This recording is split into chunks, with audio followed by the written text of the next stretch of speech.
I have to talk about the biblical fear factor that I see in people, in my friends, as they are struggling to get free from the biblical indoctrination. You see, I happen to have the courage to refute the entire Bible. And sometimes this courage is being misjudged as pride and arrogance and defiance against what exactly? The Word of God? If that is the Word of God, you have a very mixed up God. For example, a friend today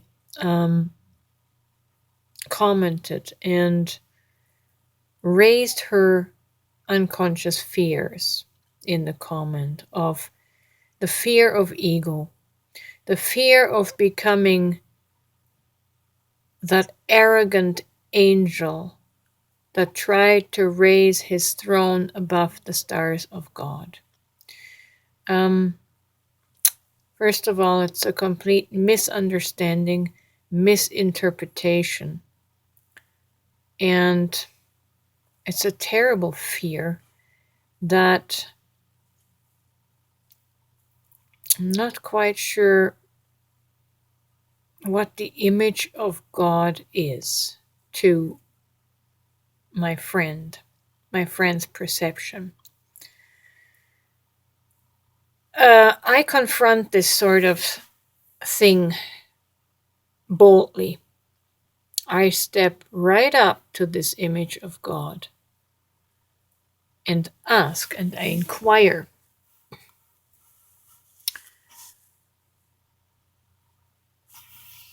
I gotta think about how I'm gonna word this question.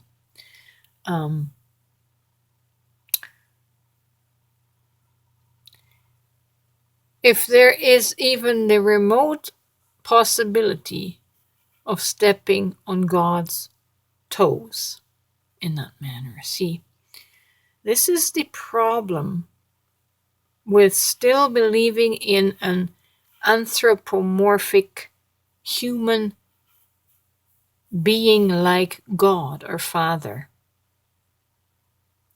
You cannot join as one with that imagery. And you always fear in the back of your mind that if you're coming on a little bit too strongly, like a rebellious angel that wants to kick God off his throne, then you're going to be in trouble with God. You can never be in trouble with God, you see. That's the whole point. That's the whole point in oneness. You have to claim your oneness, equality with God and as God. Otherwise, you will never be able to expel these fears that rise from a separation consciousness.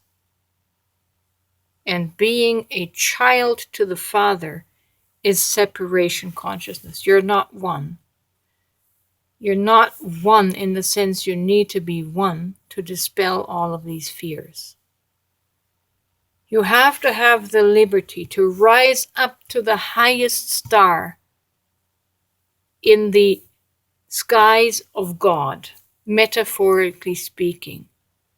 You have to have free way there without judgment to ascend the throne of God without fearing that you get kicked out. What kind of God would kick you out for simply taking your rightful place? I know I'm not making sense to most people. I may even be the only one that talks like this. I have to keep talking like this because I see people snared in the snare of biblical programming. I say, get rid of the stupid Bible. You can't cherry pick cleanly enough for your subconscious not to pick up the differences and put you in judgment. Get rid of the stupid Bible and take your rightful place as the divine being that you are. I don't mean to get upset. I get passionate because I see people struggling because they're afraid to accept their divinity. They always see themselves under the canopy of God, under the Father.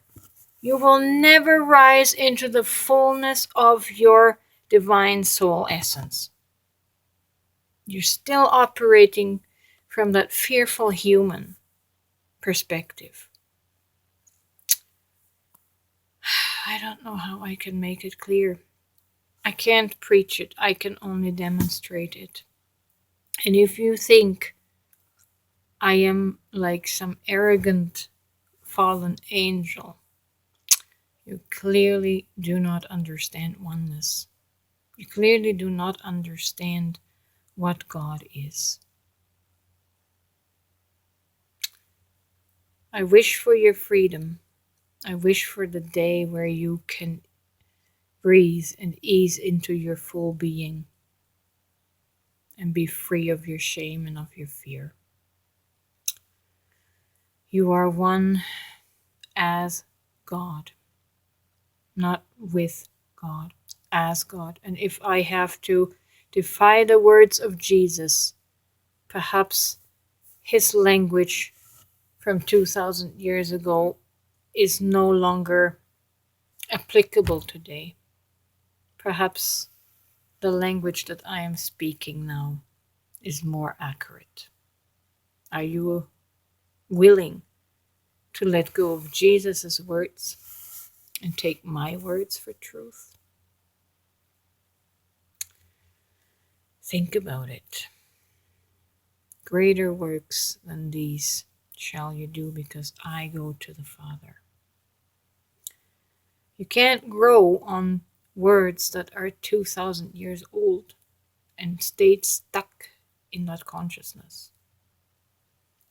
He might have said, I and the Father are one, because in his times it wasn't safe to say, I am God.